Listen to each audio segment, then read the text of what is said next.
Hello, I'm going to do a 2023 year in review. I'm not going to hold back. I want to tell you about my biggest wins, my biggest losses, my epiphanies, my productivity unlocks, my net worth update, my personal investment breakdown, my social media update, and more. I don't want to hold back at all. And the idea is if I share some of these things with you, hopefully it triggers an idea in your own business or your own life. And that's all I could ask for. So if that sounds cool, I'll get started. So big wins. I got married. So I'm 34, got married, had a small wedding with our immediate families, small ceremony. We had dinner at this cute little French bistro in Montreal. Highly recommend a wedding like that. Not a big thing, not hundreds of people. And it was just nice to have both of our families, just immediates, and conversing, eating, breaking bread. I love that. We went to a court in Miami Beach and just did it here. And then we went back to Canada where we're both from. My wife's from Toronto, I'm from Montreal, and we did a little ceremony / dinner there. So that was big. That was really, really big. And still processing how fun that was and what it means for the next chapter. But that was obviously the biggest win. Another big win is we bought 50% of a business which became boringmarketing.com, which is basically an AI enhanced SEO business. So it's some tools that help companies get organic search. And that was our first real acquisition. The crazy thing is by next year, or in 2024, I should say, the business conservatively will do $2 to $3 million of free cash flow. And it's quite a reminder of the fact that you only need a couple of good ideas to have a wonderful career and life. It's kind of like Warren Buffett and Charlie Munger's vibe, where they really just sit on their hands a lot of the year and just try to come up with a few good ideas. Because if you can do that, everything else clicks. So that was a big win. The other big win was we produced nice cash flow for Late Checkout, which is our holding company. And we continue to grow several cash flowing businesses, which is awesome. So the Holdco made money, all the individual businesses made money. So if this isn't product market fit, I do not know what is. So our core thesis of community-based products outperforming non-community based products seems to be working. And that feels really good. You know, a lot of people ask me, how do you know if you have product market fit? Well, you'll know it when you see it. And I definitely feel it and see it. Another big win is I started writing my newsletter weekly. So I have a newsletter. You can subscribe at gregisenberg.com. And I, for the longest time, had this newsletter, but I would only write once in a blue moon, maybe once every 2 months, 3 months. Whenever I felt like I had something to get off my chest, that's when I would write. And I got convinced that writing weekly was a good thing to do. And I was kind of anti it for a while because I was like, how am I going to come up with something that's unique every single week in a deep format? And I started thinking about Seth Godin. He's got this incredible blog that he's been blogging daily for like 15 years. I think it's seth.blog. And I realized if Seth can do it daily, I can do it weekly. And that's exactly what I did. Some of my posts were longer, some of my posts were smaller. But I wrote weekly, and it really, really impacted all of our businesses because I was able to promote our businesses through the newsletter. And it also just made me a lot more clear around my thoughts, which was priceless. So forget even the promotion of the businesses through my newsletter. The clarity that I was able to get was worth it. If I just got that clarity, it would be 100% worth it. So I definitely recommend starting a newsletter. Another big win is someone offered us, and not just someone I really, really respect and a top tier investor offered us $30 million of private equity capital to scale out Late Checkout. We didn't take it, but it did feel quite good. Always feels good when you get validated. Yeah, that was dope. There's no other way to describe it. It felt really awesome. And although venture and private equity isn't for us right now, we're just happy to self-fund it. It was cool to get the offer and to say no was really cool. And the last biggest win is stay true to myself. So I didn't get distracted from competition or other founders trying to build the biggest business or the most amount of followers, most amount of likes, the highest amount of YouTube subscribers. Just did what I thought was right. And maybe that's the biggest win of all. Nah, getting married is the biggest win, but maybe it's the second biggest win. So stay true to yourself. So what were some big losses for 2023 for me? Well, for one, we listened to some bad advice for our innovation agency, which is called Late Checkout Agency. Someone once told us early 2023, keep your team lean, recession is coming, your Fortune 500 clients will cut innovation budgets. And it made a lot of sense because we were seeing in the news that tech companies were doing layoffs. Everyone was saying there was going to be a recession. Logically, that made a lot of sense. Of course, we're not going to hire and hire. We're just going to sort of do the same. And the reality is, these companies that we work with need new products to drive revenue and community, which is what we do. We help them build new products that are beautiful and that drive community and turn customers into raving fans. And they need that even more during a rough market. So if things are tough, they need these new products. So we basically had full utilization of our team the entire year, and we lost at least $3 million of revenue. If we just would have not listened to this advice, we would have had $3+ more million in the bank. So that definitely sucked. And I think we led on that particular business with this particular thing. We led with fear instead of leading with courage. And we knew our team was really, really world class and really, we think the best at this. So we should have been on the offense. I wouldn't say we were on the defense. We were just kind of just doing our things. We had the same amount of clients. We did gain a few new clients, but we were very, very, stayed the course. Another big loss is, there's a saying in entrepreneurship, hire 1 to hire 10. And I wish I did more of that in 2023. Those are the hires that multiply the business. When you look back on a year, the hire 1 to hire 10 people really, really changed the trajectory of where you're going. And although we did hire a few, we didn't hire enough. And last big loss of the year is I didn't do enough 2 to 3 day IRL masterminds. A mastermind is basically when a group of people come together, usually in a similar industry, and you spend like a few days together. Sometimes it's in a different city than you live in. And then ultimately that group keeps you accountable and support each other and help each other out. And I used to do this all the time. And by all the time, I mean like at least once a quarter. Once a quarter, I think is a really good, it's a really good cadence. I guess because of COVID, I just like got out of the loop of that. I got out of the habit of that. Don't do that. These are key. These are amazing. This will give you inspiration. So for 2024, I've got some plans to do a quarterly mastermind so I can connect with people in the industry in these smaller groups. Because I do think these like big conferences are overrated, but these small IRL masterminds, underrated. So let's talk about some aha moments I had during 2023. So one is that multipreneurship is the future of entrepreneurship. So multipreneurship, some of you have heard me talk about this concept. It's the idea that someone who creates multiple products per year with the aim of creating a company that creates companies. So basically what I did with Late Checkout. And when I started Late Checkout 3.5 years ago, I considered it a holding company and I considered myself to be an entrepreneur. But now I consider myself to be a multipreneur, which I think is like a new breed of founder that you're going to see a lot more of us over the next 5 years. I think there's going to be a huge wave of successful multipreneurs over the next 5 years, just like over the last couple of years, you started to see the wave of solopreneurs all over. So maybe you're one of those multipreneurs, or maybe you're a solopreneur that might evolve to a multipreneur, but that's just a big realization and different, I guess now I have a different mindset and frame of mind as a multipreneur.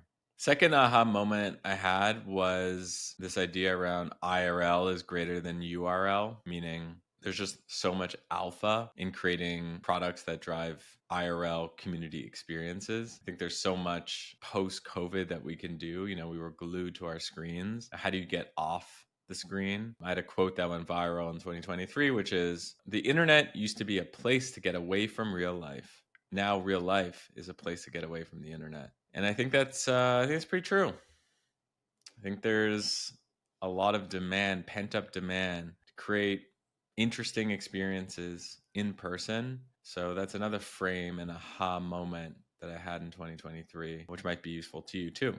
The third is that premium domains work. I used to be one of those people that someone would come to me and say, "Oh, I just bought this $100,000 .com premium .com for my startup." And inside I'm like, "What? That is such a waste of money. Why wouldn't you spend that on the product? Why wouldn't you spend that on direct response? That $100,000 could have been 50,000 customers." Until I saw how much of an increase in conversion rate you can get when it comes to a great .com, especially in B2B.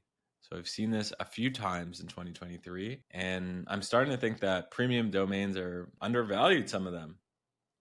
So definitely interested in buying premium domains. And now I'm like, kind of like, I don't even want to buy a regular domain. I'm like, I'm out on regular domains. So it's something to think about. The other aha moment I have is marry the niche, date the product. So what that means is you can give up on a product, but don't give up on the niche you believe in. So it's common for your product to fail. When you build something, it's product for your product to fail. Or if you're a content creator, it's common that you create content and it's not hitting, but don't give up on the niche you believe in. So try different things in your niche. Don't be so quick to give up. The fifth aha moment is I want to hire more Canadians. $1 today is about $1.35 Canadian.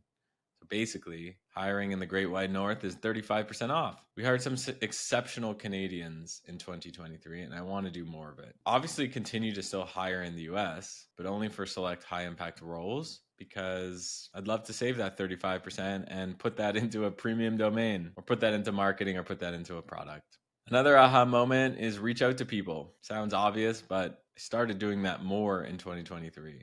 Just random reaching out. And I ended up meeting some of my heroes. I reached out to Rivers Cuomo, frontman of Weezer, some guy who, when I was 15 years old, obsessed with. So cool to do that all from Twitter and hang out with him in 2023. I even met a business partner of mine in 2023. So this guy, Jordan, he designed one of my tweets. I had a tweet and he designed it, and I hit him up, and all of a sudden he became a business partner. So if you aren't sending a few DMs a week, you are missing out.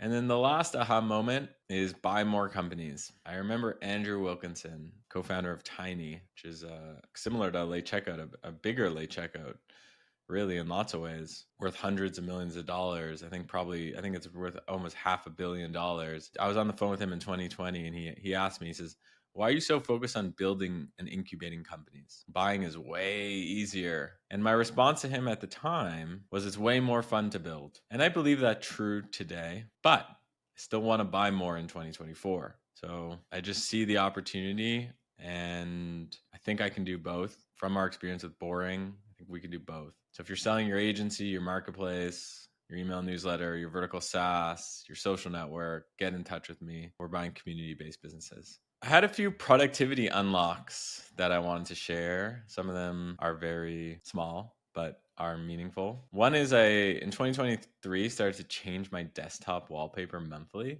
I always pick minimalist stuff. I don't want like something that's super, super busy. Right now I have like a space background. It's like a bunch of galaxies, but it's black and it looks like a bunch of stars. So when I log into my computer, it like fires me up. And I used to be one of those people with like a few things on my desktop, maybe more than a few things I care to admit, maybe not the cleanest desktop. And in 2023, my desktop was super clean. I wouldn't let a file linger on it. So the productivity unlock is, just change your wallpapers, make it a point to do it, and do some cleaning. Second productivity unlock 2023, salads for lunch. Call me basic, but salad is healthy, keeps it light. That way I'm not working and it's like heavy in the afternoon or have any crashes. So I do recommend a salad for lunch. I probably do it 4 times a week.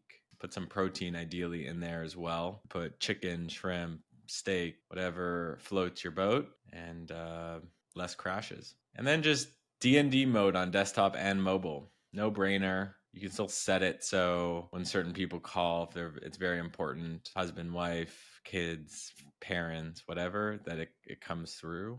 but you got to focus on the task at hand.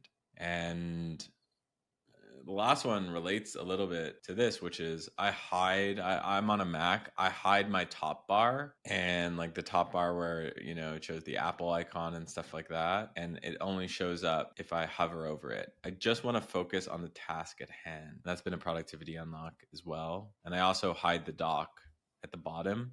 So I have to hover over it to see it. And I also use Arc browser, which is like this new cool browser that when I am in it, I don't see the sidebar. I have hidden the sidebar. So it's a full screen browsing experience, which is also been a productivity unlock. So let's talk about my update on my audiences. How am I doing? On my newsletter in January 2023, I had 36,000 subscribers. Today I have 72,000 subscribers, so pretty good. But I didn't spend any money on advertising, unlike my peers who have. A lot of my friends spent hundreds of thousands of dollars on advertising and probably got their money back. So the question to me was, should I have written weekly and grown, like paid for ads at the same time? Maybe, but I wanted to prove to myself and prove to you, person who, I'm writing to, that I can produce value. So I didn't do both at the same time. Was that not thinking big enough? Maybe. You let me know in the YouTube comments if you feel that way. Twitter. A year ago, I had 280,000 followers. Today, I have 361,000 followers, which I think is pretty good. The interesting thing is most of the followers of that 81,000 people who came and followed me in 2023 came from a select, like 2, 3, 4, 5 tweets, a very small amount of tweets. 2 weeks ago, I had a tweet that had 70,000+ likes and was seen by 20 million people. Just goes to show you that you got to continue to be consistent, and you never know when you're going to pull the slot machine and the algorithm gods are going to let the floodgates open. So that's Twitter for you, and also some other platforms, but definitely my experience with Twitter. YouTube subscribers. I started, a year ago I had about 8,000 subscribers. Today I have 11,300. YouTube is hard, but I'm not giving it up. I think it's a worthwhile investment. Honestly, please subscribe, so I know that you're enjoying it. It's the only way I can know.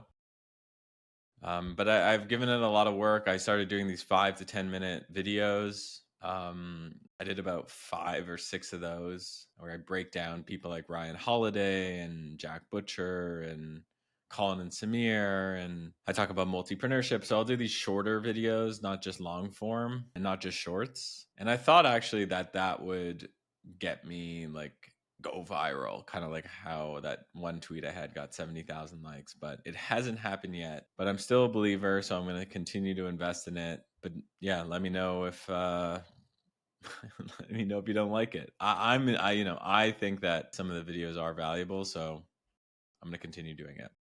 The podcast, my podcast, it's called Where It Happens. You're listening to it probably. This is the podcast. No growth.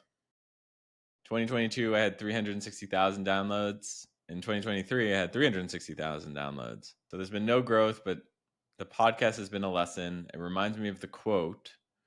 Over the years, I've learned that the first idea you have is irrelevant. It's just a catalyst for you to get started. Then you figure out what's wrong with it, and you go through phases of denial, panic, regret. Then you finally have a better idea, and the second idea is always the important one. So what do I mean by that? I mean, I started the podcast at the end of 2021. I had a co-host. That didn't last. And I shifted it from there. I shifted it again. And only towards the end of 2023 did I really, really feel as if I started to get a grapple of what I want my podcast to be. And I want it to be an ideas podcast. I want people to bring ideas. I want to hash out ideas. I want them to be ideas that are powered by community, powered by internet audiences, powered by the internet. I don't want to do another interview style podcast. I think there's enough of those. So although the podcast wasn't successful in the sense that it didn't get millions of downloads, anecdotally, I feel like over the last 6 months, a lot of you have reached out to me and have said, hey, I really enjoy the podcast and I like where it's going. So I'm going to continue creating it for you. And yeah, it's just a reminder that all these things are evolutions. All right. And last social platform, LinkedIn. A year ago, I had 10,000 followers. Now I have 82,000 followers. I'd been sleeping on LinkedIn and I had already been writing tweets for years. So, yeah, what I basically do is I take my tweets and I put it on LinkedIn. Simple as that. And I comment, with my community there. And that's it. So, nice to have that audience. Okay. Products I loved using in 2023. And I'm not involved with any of these products. I liked using them.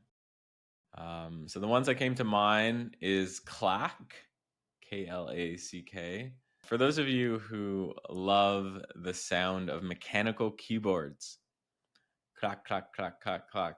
I'm one of those people. I feel like it's pretty satisfying when I do that. And the problem with doing it though is it's loud and it gets annoying for people in the room. And if you're on a call, it gets annoying if you're typing. Other people are like, "What is that?" So Clack is pretty cool because it's just an app that you download in the Apple Store on your Mac, and you could set it up and you can make it different, different volumes. Do you want it loud? Do you want it balanced? You can change what the clack sounds like. Do you want it to be clack, clack, clack? Do you want it to be click, click, click? It helps you do that. It's $5. And it makes me feel like I'm being more productive because I'm clacking away. I don't know. I can't explain it, but clack helps. Apple Studio Display. So I'm looking at you now, if you're watching this on YouTube, on a Apple Studio Display. It's $15.99, which is absolutely crazy for a screen. Screens cost a few $100s, but I enjoy writing on it so much more. Enjoying being just on the computer so much more. So it pays dividends, and you stare at this thing 8 hours a day at least. So you want something that's beautiful, 5K, and I don't know, man. It's beautiful. What can I say? I love looking at it too. It's like a piece of art. So highly recommend. The third product I enjoyed dabbling into in 2023 was Fire Belly tea. So I'm a coffee guy, but if you're watching this on YouTube, this is some tea. And in the afternoon, this is the afternoon while I'm recording this, I become a tea person. So coffee in the morning, tea in the afternoon, better for sleep. I just love I enjoy just sipping, working, sipping, working, sipping, working. And you can't do that unless it's decaf, I guess, coffee all day, or else just unsustainable to have 10 cups of coffee a day. So tea's been really great. And Fire Belly, which is loose tea, my friend Harley Finkelstein, president of Shopify, got me onto it because he's a co-founder of that company. And I steep my own tea. It's a ritual I love doing. And I think we got tea. Most people got tea wrong, at least in North America. Like we think of tea as tea bags. But once you have real loose leaf tea that's delicious, it really does change the game, and it's a beautiful experience. Feels really good. It's doing something to me too. I don't know. I think clearer. I can't recommend it enough. Fire Belly tea. I'll put the links to all these products in the description so you can try some of it if you're interested. The fourth thing is Beam Dream. So like many founders, I have trouble sleeping. So instead of grabbing a prescription pill in 2023, I started using Dream powder when I can't fall asleep, and I sleep like a baby. It's this cocoa that you mix it up. It's like a mix of like melatonin, some CBD, some reishi, L-theanine, I think is another thing in there.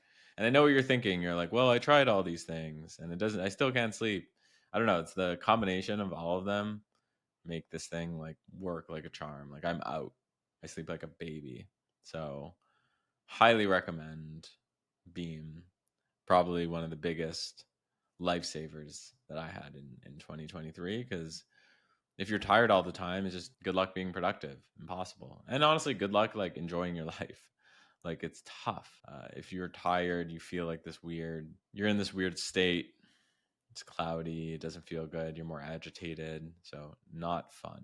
And last product I love using, the Yumiko Hiyoshi porcelain mugs. So I went to Japan a few months ago and I found these, if you're watching this on YouTube, these little cups, mugs by an incredible designer.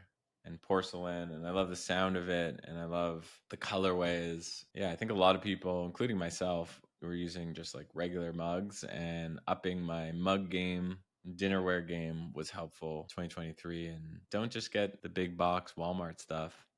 It's worth it if you're, especially if you're working from home. Make your space feel spiritual, make it feel amazing, make it feel like you're excited. So these little things, and even if you don't work from home, like these mugs are amazing. And a lot of my friends talk about the Ember mug, which is that mug that is like a smart mug that keeps your coffee or beverage warm at a particular temperature. And I thought about getting that, and then I went the complete other direction. Yumiko mugs are like the complete opposite. And it's okay if your coffee gets cold. It's okay if you want to heat it up. It's okay if you want to brew something, a new one, like you don't need to be productive 8 hours a day in front of the computer, not moving. I think having these little breaks are really helpful, especially for creatives. So those are the top products I loved using. Next thing I want to talk about is my net worth. It's gone up 20% year over year. And I wanted to do a breakdown of my investments as of December 2023. This is not financial advice. Do your own research. I'm just telling you what I have done. So I'll break it out in order of biggest to smallest holdings. SPY, which is the ticker for S&P 500. So basically the S&P 500 is 20% of my investments. Private equity, which is VC angel investments, it's about 17% of my net worth. SPYV, which is the value investment part of the SPY S&P, is about 8%. Berkshire Hathaway A and B is 8%. Microsoft 7%. Amazon 6%. WCLD, which is cloud companies, it's the top 100 cloud companies by Bessemer. It's 5%. That's a newer trade. My thesis there was that all these cloud companies and SaaS companies are going to add AI, and they're just going to be much more valuable. So that's my thesis there. Cash 5%, fixed income 5%, Apple 4%, Google 3%. I had a bigger stake in Google and trimmed it a little bit. Royal Bank, and I trimmed it and put it into Microsoft basically. Royal Bank of Canada 2%. Good dividend stock. TD, Toronto Dominion, another large Canadian bank, big dividends, 2%. Other stocks, 3%. Real estate, 3%. Bitcoin and Ethereum, 2%. And before you crypto people come after me and say, why don't you have more in Bitcoin and Ethereum? Well, number one, I think 1% to 2% is a good amount for people to start with. And number two, I have backed some Web3 fund managers, crypto fund managers. Some of my private equity investments are in crypto Web3 type thing. So there's probably a few extra percent there. In terms of my net worth update, I don't count late checkout equity. I don't count my 401k. I don't count my car, my Volvo. It's not in that calculation. So that's my net worth update. And then the late checkout holdings update. What's going on with our businesses? We talked a little bit about them, but I'll go a bit deeper. So we've got a few businesses we're running. One is the late checkout innovation agency. So I think of this as like the modern day IDEO or the McKinsey for product design, but we've got this special sauce, which is community-based design, which is like we get into a community, we understand them, we design for them. I think this is going to be a big year for that business for a few reasons. Companies have laid off. The tech companies have laid off a lot of people, but they still need products. And so we're getting a lot of inbound there. And yeah, I just think there's an opportunity here. So we've got some incredible case studies of adding literally billions of dollars of market caps to companies through products we've created. So that's the thing when you're building like a innovation type agency, like the case studies are really important, and that stuff takes time. So I expect that business to do several $1,000,000 of free cash flow in 2024. Boringmarketing.com. I can't believe the growth of this business. Started like 7 months ago. It's 28 employees. And honestly, the growth of the boring marketing movement. So like this whole idea of, you've heard of boring businesses, you might have not heard of boring marketing. We helped invent that movement, that concept. Our Twitter is 30,000, almost 30,000 people this year. I think it's 29,000 people. People definitely resonate with the concept. The business is flying. And then we often joke internally that Boring will turn into its own holding company and it'll be bigger than Late Checkout. And we recently expanded the business from just SEO to paid ads and some new services coming soon. So that's really going to make this business fly. I'd expect this business to be 60 plus, 70 plus employees by the end of 2024. Third business, you probably need a robot.com. We started it this year. It's a community for people interested in AI and automation. We added a newsletter. There's 60,000 people signed up.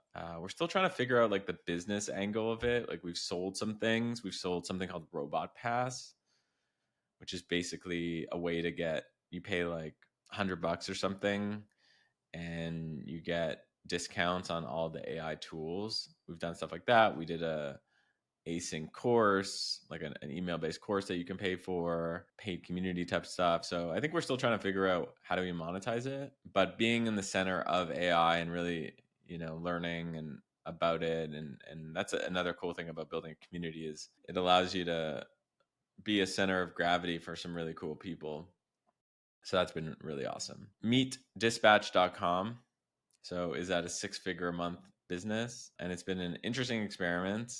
Clients love us to be their design partner. We've done some really cool work, but there's actually a bigger opportunity in 2024. We're going to evolve it. I don't think I'm ready to talk about exactly what that is, but TBD. Stay tuned. Community Empire. So Community Empire is a membership. We launched it a few months ago. It's for people who are interested in building businesses powered by community. So it's basically people like me who are into the same sort of stuff I'm into, and it's definitely working. We priced it so low to basically make it a no-brainer. So it's on this platform called School. It's $99 a month. And if you want to start and we basically say everyone should start a school for a lot of reasons. But the biggest reason is just it's an incredible lead. A community is an incredible lead magnet. We call it a community magnet. So if you have an internet audience and you want to get their emails, so you don't want to be reliant on Twitter or Instagram, you funnel them into a community, you get their emails, you nurture them, and you sell them a product. And that could be a paid product, like you can charge for access to a paid community, but it can also just be like a SaaS product, a consumer software business, a physical location, CPG, coaching, agency. So yeah, launched it a couple months ago. We're already doing $20,000 a month of revenue. People love that they get they're paying $99 a month and they get the free school, which costs $99 a month usually, but free with our group. My hope is that I acquire someone's business in here, like they go through our playbooks, because basically Community Empire is like all my playbooks like distilled, plus like peer-to-peer mentorship, plus a bunch these things called sprints. Anyways, the point is you can check it out if you're interested, but the point is like the real value here is not to make $20,000 a month, although that's like pretty awesome, because if you think about it, it's $250,000. If you value that at 10x ARR, that's like $2.5 million of enterprise value created overnight. Like some of these paid communities, like a lot of people should start paid communities. So yeah, anyways, that Community Empire, I'm excited to see where it goes. I'm not sure where it's going to go. That's the thing with community-based, paid communities. You kind of have to see what people want and where, like for example, I would have never thought that we would do a monthly email with here's like 2 or 3 niches and that we're seeing, and here's the trends, and like here's some business ideas. Like I never expected it to be a monthly business idea, like almost research trendy type email. But people wanted it. People wanted it. So we'll see where it goes. And we've also got a bunch of experiments that are cooking in the holding company, and I'll talk more about that in the new year. I think with the holding company, I just really want to embody the build skyscrapers, not strip malls mentality, meaning like we've got a bunch of businesses that are really working. Let's go build experiments for these businesses instead of incubating 10 new businesses. So we will be incubating a few new businesses. We'll be buying a few new businesses, but we're really focusing on adding fuel to the fire to a bunch of these, which just are really working. And it just goes to show you, like, I started, 3.5 years ago. I had basically no followings on the internet, or very small followings, and I was a guy who created venture-backed startups. Now I'm a bootstrap, got a bunch of businesses running, having way more fun, loving writing, loving podcasting, feeling really energized. And it's corny to say, but thank you. Thank you for listening. Thank you for watching. Thank you for replying. Thank you for liking. Thank you for subscribing. And I hope I added value to your life in 2023, and I will continue to do that in 2024. So let me know in the comments if I did, if you have any thoughts about this. Share this video, share this podcast with your friends, your family, anyone who you think could be useful too. And hope you have a great start to your 2024. Let's go get it.